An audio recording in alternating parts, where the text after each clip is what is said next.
সুপ্রিয় দর্শক, আমি এখন আছি কুমিল্লার বুড়িচং উপজেলার বাক্সমুল ইউনিয়নের পাহাড়পুর বেলবাড়ির ফুলকুমারী মাজারে। আপনারা একটা বিষয় আপনাদেরকে আমি সঠিকভাবে বোঝাতে চেষ্টা করছি। এটা একটা সাব মাজার। মেন যে মাজারটা সেটা হচ্ছে একটু ওদিকে হচ্ছে ইন্ডিয়া বেড়া আছে, ওইদিকে ইন্ডিয়া, এবং ওইদিকে হচ্ছে মূল মাজারটি। এখন বেড়া দেওয়ার কারণে কিন্তু অনেকেই এই মাজারে যেতে পারে না, যার কারণে তারা ওই মাজারের একটা শাখা, যেটা আমরা সাব বলি, এটা এখানে একটা করে নিয়েছে। প্রতি বৎসরই এখানে ফুলকুমারীর স্মরণে প্রতি বৎসর এখানে উরুস শরীফ এবং অন্যান্য কার্যকলাপ পালিত হয়। তো আসলেই এই ফুলকুমারীর সৌজন্যে এই যে জমিগুলো দেখছেন, গাছপালা ইত্যাদি অনেক সম্পত্তি এখানে রয়েছে। আমি যদি একটু ভেতরের দিকে যাই, আপনাদেরকে দেখাতে চেষ্টা করি। আমি আসলে যেতে পারবো কিনা জানি না, তবে কতটুকু যেতে পারি দেখাতে চেষ্টা করব। সামনে ইন্ডিয়ার বর্ডার। আচ্ছা, নদীকে না যায়, অনেকটা ভয় লাগে।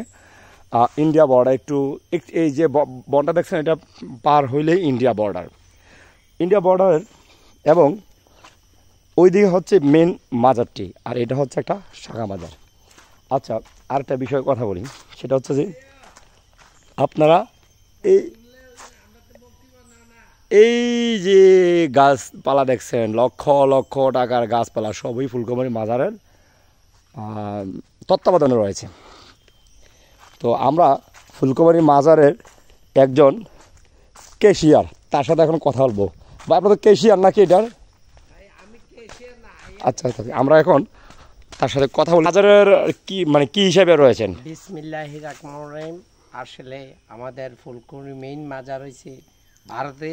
এইটা মাজারের একটা আশ্বস্ত করা জায়গা, সেই জায়গা নির্ধারণ করা হয়েছে। আসলে আমি ক্যাশিয়ার না, ক্যাশিয়ার এটার আরেকজন আছে। আমি প্রায় সময় আইসা এটারে দেখাশোনা করি, দায়িত্ব নিয়ে একটু মোটামুটিভাবে চলে। মেইন হয়েছে সাজু ভাই আছেন, সভাপতি হাজি আমজাদ ভাই আছেন, আবার জাহাঙ্গীর ভাই আছেন বিদেশ থেকে প্রবাসক। ওনার নাম গুণ গীতি গাইলে আমার 3 ঘন্টা শেষ হবে না। সাজু ভাই ভালো মানুষ। আর এই মাজারে বেলাল আছেন, এমনকি এই মাজারে লিটন ভাই আছেন। অনেকে লোকে এটার তত্ত্বাবধান করে। আমি এটা প্রায় সময় মিলাদ মাহফিলের সময় আমি ক্যাশের পাশে বসি, হিসাব নিকাশ পাইয়ে রাখি। আমিও মোটামুটি টাকা পয়সা গুছিয়ে দিই। যারা এক নিয়তে এই মাজারে, এই ফুলকুমারী মাজারে এক নিয়তে ইনশাল্লাহ কাম্য হয়, এমনকি দোয়া হাসিল হয়। আচ্ছা, আরেকটা কথাটা হচ্ছে যে এই যে মেন যে মাজারটা ইন্ডিয়া বর্ডারে, অত ওই পাশে, জি, এখন কি এই পাশ থেকে কেউ ওই পাশে যাইতে পারে না? এরকম কোনো যাওয়ার কোনো অনুমতি নাই। এটা সরকারিভাবে নিষেধাজ্ঞা আছে।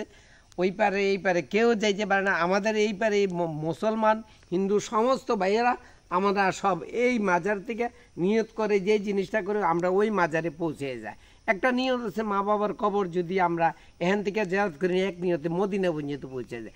এইরকম ধরনের আমরা এই মাজারে, এইটা আমরা ভক্ত। ইনশাল্লাহ এই মাজারে যা আমরা মানত করি, ইনশাল্লাহ ওই মাজারে পৌঁছে ইনশাল্লাহ আমরা মনে নেক হাসিল হয়। আচ্ছা, আরেকটা বিষয় হচ্ছে যে আমরা অন্যান্য মাজার দেখি সাপ্তাহিক বা মাসিক, বা বাৎসরিক বিভিন্ন উরুস শরীফ হয়, এখানে কি এরকম হয়? হ্যাঁ, প্রতি বছর হয়, বিশাল আকার ধারণের।